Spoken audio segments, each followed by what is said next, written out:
मेरे प्यारे कृष्ण भक्तों को मेरा प्यार भरा राधे राधे। आज हम श्रीमद् भागवत के 10वें स्कंद के 11वें अध्याय में प्रवेश करेंगे, जिसमें गोकुल से वृंदावन जाना तथा वृत्तासुर और बकासुर के उद्धार का वर्णन किया गया है। श्री सुखदेव जी कहते हैं, परीक्षित वृक्षों के गिरने से जो भयंकर शब्द हुआ था उससे नंद बाबा आदि गोपों ने भी सुना। उनके मन में यह शंका हुई कि कहीं बिजली तो नहीं गिरी। सबके सब भयभीत होकर वृक्षों के पास आ गए और वहां पहुंचने पर उन लोगों ने देखा कि दोनों अर्जुन के वृक्ष गिरे हुए हैं। यद्यपि वृक्ष गिरने का कारण स्पष्ट था, वहीं उनके सामने ही रस्सी में बंधा हुआ बालक उखल खींच रहा था, परंतु वे न समझ सके कि यह इसी का काम है। ऐसी आश्चर्यजनक दुर्घटना कैसे घट गई, यह सोचकर वे कातर हो गए और उनकी बुद्धि भ्रमित हो गई। वहाँ कुछ बालक खेल रहे थे। उन्होंने कहा, अरे इसी कन्हैया का तो काम है। ये दोनों वृक्षों के बीच में होकर निकल रहा था। उखल तिरछा हो जाने पर दूसरी ओर इसने उसे खींचा और वृक्ष गिर पड़े। हमने तो इनमें से निकलते हुए दो पुरुष भी देखे हैं। परंतु गोपों ने बालकों की बात नहीं मानी। वे कहने लगे, एक नन्हा सा बच्चा इतने बड़े वृक्ष को उखाड़ ले, ये कभी संभव नहीं है। किसी के चित्त में श्री कृष्ण के पहले की लीलाओं का स्मरण करके संदेह भी हो गया। नंद बाबा ने देखा कि उनका प्राणों से प्यारा बच्चा रस्सी से बंधा हुआ उखल घसीटता जा रहा है।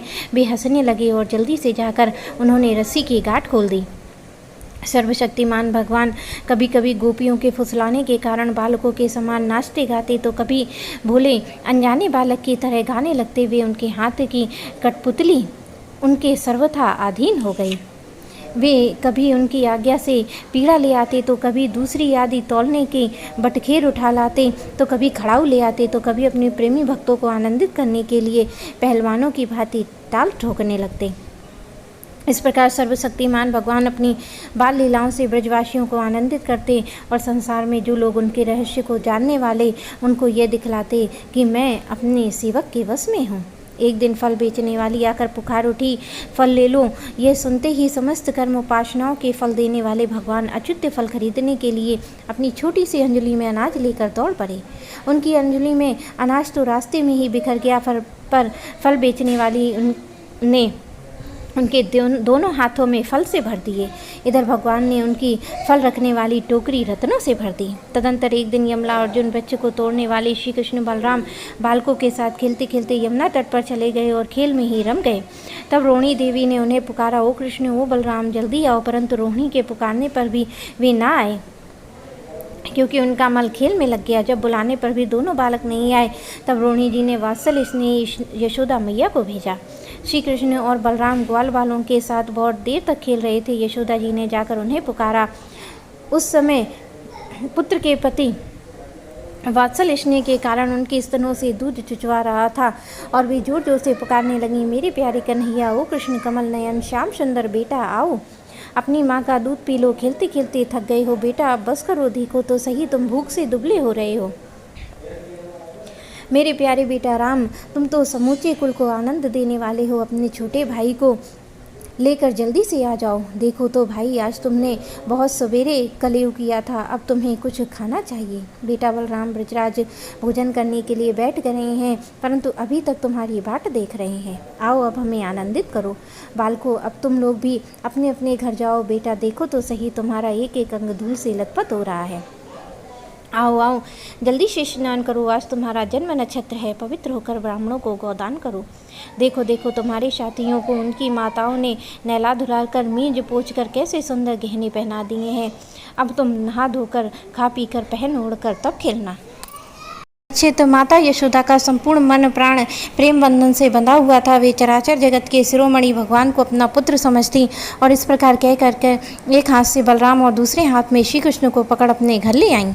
इसके बाद उन्होंने पुत्र के मंगल के लिए जो कुछ करना था बड़े प्रेम से किया। जब नंद बाबा आदि बड़े गोपों ने देखा कि महावन में तो बड़े बड़े उत्पात हो रहे हैं, तब वे लोग इकट्ठे होकर अब ब्रजवासियों को क्या करना चाहिए इस विषय में विचार करने लगे। इनमें से जो एक गोप का नाम उपनंद था, वे अवस्था में तो बड़े थे, ज्ञान में भी बड़े थे। उन्हें इस बात का पता था कि किस समय किस स्थान पर किस वस्तु से कैसा व्यवहार करना चाहिए। साथ ही वे ये भी चाहते थे कि राम और श्याम सुखी रहें, उन पर कोई विपत्ति ना आवे। उन्होंने कहा, भाइयों, अब ऐसे बड़े बड़े उत्पात होने लगे हैं जो बच्चों के लिए तो बहुत ही अनिष्टकारी हैं। इसलिए यदि हम लोग गोकुल और गोकुलवासियों का भला चाहते हैं तो हमें अपना डेरा डंडा उठाकर कूच कर देना चाहिए। देखो यह सब हमारे सामने बैठा हुआ नंदराय का लड़का सबसे पहले तो बच्चों के लिए काल रूपिणी हत्यारी पूतना के चुंगल से किसी प्रकार छूटा है। इसके बाद भगवान की दूसरी कृपा ये हुई कि इसके ऊपर इतना बड़ा छकड़ा गिरते गिरते बचा है। बवंडर रूपधारी दैत्य ने तो इसे आकाश में ले जाकर बड़ी भारी विपत्ति में ही डाल दिया था, परंतु वहाँ से जब यह चट्टान पर गिरा तो हमारे कुल के देवेश्वरों ने इस बालक की रक्षा की है। यमला अर्जुन वृक्षों के गिरने के समय उनके बीच में आकर भी यह कोई बालक ना मरा, इससे भी यही समझना चाहिए कि भगवान ने हमारी रक्षा की है। इसलिए जब तक कोई बहुत बड़ा अनिष्टकारी अरिष्ट हमें हमारे ब्रज को नष्ट ना कर दे, तब तक ही हम लोगों को अपने बच्चों को लेकर अनुचरों के साथ यहाँ अन्यत्र चलें। वृंदावन नाम का एक वन है, उसमें छोटे छोटे बहुत से नए नए हरे भरे वन हैं। वहाँ का एक बड़ा पवित्र पर्वत, घास हरी हरी लता वनस्पतियाँ हैं। हमारे पशुओं के लिए तो वह बहुत हितकारी है। गोप गोपी गायों के लिए वह केवल सुविधा के लिए ही नहीं, सेवन करने योग्य स्थान है। सो यदि तुम लोगों को यह बात जचती है तो आज ही हम लोग वहाँ के लिए कूच कर दें, देर ना करें। गाड़ी छकड़े जोतें और पहले गायों को जो हमारी एकमात्र संपत्ति हैं वहाँ बेच दें। उपनंद की बात सुनकर सभी गोप एक स्वर में कहा, बहुत ठीक है, बहुत ठीक है। इस विषय पे किसी का मतभेद ना था। सब लोगों ने अपनी झुंड की झुंड गायें इकट्ठी करी और छकड़ों पर घर की सामग्री लाकर वृंदावन की यात्रा की। परीक्षित ग्वालों ने बूढ़े बच्चों स्त्रियां सब सामग्रियों को छकड़ों पर चढ़ा दिया और स्वयं उनके पीछे पीछे धनुष बाण लेकर बड़ी सावधानी से चलने लगे। उन्होंने गौ बछड़ों को तो सबसे पहले आगे कर लिया और उनके पीछे पीछे सिंगी और तुरई जोर जोर से बजाते हुए चले। उनके साथ पुरोहित लोग भी चल रहे थे। गोपियां अपने वृक्ष स्थल पर केसर लगाकर सुंदर सुंदर वस्त्र और गले में सोने के हार धारण किए हुए रथों पर सवार थीं। यशोदा रानी रोणी तो वैसे ही सज धज कर अपने प्यारे पुत्र श्री कृष्ण और बलराम के साथ एक छकड़े पर शोभायान हो रही थी। वे अपने दोनों बालकों की तोतली बोली सुन सुनकर आघाती ना थीं और उसे सुनना चाहती थीं। वृंदावन बड़ा ही सुंदर वन है, चाहे कोई भी ऋतु हो वहाँ सुख ही सुख है। उसमें प्रवेश करके ग्वालों ने अपने छकड़ों को अर्धचंद्राकार मंडल बांध कर रख दिया और अपने गोधन के रहने के स्थान बना लिए। परीक्षित वृंदावन का हरा भरा वन, अत्यंत मनोहर गोवर्धन पर्वत और यमुना नदी के सुंदर सुंदर पुलिनों को देखकर भगवान श्री कृष्ण और बलराम जी के हृदय में उत्तम प्रीति का उदय हुआ। राम और श्याम दोनों अपनी तोतली बोली अत्यंत मधुर बालोचित लीलाओं से गोकुल की तरह वृंदावन में भी ब्रजवासियों को आनंद देते थे। थोड़े ही दिनों में आने पर बछड़ी चराने लगे और दूसरे ग्वाल वालों के साथ खेलने के लिए बहुत सी सामग्रियां लेकर वे घर से निकल पड़े और गायों के रहने के स्थान के पास ही अपने बछड़ों को चराते। श्याम और राम कहीं बांसुरी बजाते तो कहीं गुलेल और ढेल बांस के ढेले और गोलियां फेंक रहे थे। किसी समय अपने पैरों के घुंघरू पर तान छेड़ रहे थे तो कहीं बनावटी गाय और बैल बनकर खेल रहे थे। एक दिन की बात है, श्याम और बलराम अपने प्रेमी सखा ग्वाल बालों के साथ यमुना तट पर बछड़े चरा रहे थे। उसी समय उन्हें मारने की नीयत से एक दैत्य आया। भगवान ने देखा यह बनावटी बछड़े का रूप धारण करके बछड़ों के झुंड में मिल गया है। वे आंखों के इशारे से बलराम जी को दिखाते हुए धीरे धीरे उसके पास पहुंच गए और उस समय ऐसा जान पड़ता मानो वह दैत्य को तो पहचानते नहीं हैं, उस हट्टे कट्टे सुंदर बछड़े पर मुग्ध हो गए हैं। भगवान श्री कृष्ण ने पूंछ के साथ उसके दोनों पिछले पैर पकड़कर आकाश में घुमाया और मर जाने पर कैथ के वृक्ष पर पटक दिया। उसका लंबा तगड़ा दैत्य शरीर बहुत से कैथ के वृक्षों को गिराकर स्वयं भी गिर गया। यह देखकर ग्वाल वालों की आश्चर्य की सीमा न रही। वे वाह वाह करके प्यारे कन्हैया की प्रशंसा और देवता भी बड़े आनंद से फूलों की वर्षा करने। जो सारे लोक के एकमात्र रक्षक हैं वे ही श्याम और बलराम अब वत्सपाल बछड़ों के चारवाहे बने हुए हैं। वे तकड़े को उठाकर कलेवे की सामग्री ले लेते हैं और बछड़ों को चराते हुए एक वन से दूसरे वन में घुमा करते हैं। एक दिन की बात है, सब ग्वाल अपने झुंड के झुंड बछड़ों को पानी पिलाने के लिए जलाशय के तट पर गए। उन्होंने पहले बछड़ों को जल पिलाया, फिर स्वयं पिया। ग्वाल वालों ने देखा कि वहाँ एक बहुत बड़ा जीव बैठा हुआ है। वह ऐसा मालूम पड़ता है मानो इंद्र के वज्र से कटकर कोई पहाड़ का टुकड़ा गिर गया है। ग्वाल बाल उसे देखकर डर गए और वह बक नाम का एक बड़ा भारी असुर था जो बगुले के रूप में धर के वहाँ आया था। उसकी चोंच बड़ी तीखी और वह स्वयं बड़ा बलवान था। उसने झटपट श्री कृष्ण को निगल लिया। जब बलराम आदि बालकों ने देखा कि वह बड़ा भारी बगुला श्री कृष्ण को निगल गया है, तब उनकी वह गति जो प्राण निकल जाने पर होती है, इंद्रियों की होती है, वे अचेत हो गए। परीक्षित, श्री कृष्ण लोक पितामह ब्रह्मा के भी पिता हैं। वे लीला से ही गोपाल बालक बने हुए हैं। जब वे बगुले के तालू के नहीं पहुँचे तब वे आग के समान उसका तालू जलाने लगे। अब उस दैत्य ने श्री कृष्ण के शरीर पर बिना किसी प्रकार का घाव किए झटपट उन्हें उगल दिया। फिर बड़े क्रोध से अपनी कठोर चोट से उन पर चोट करने के लिए टूट पड़ा।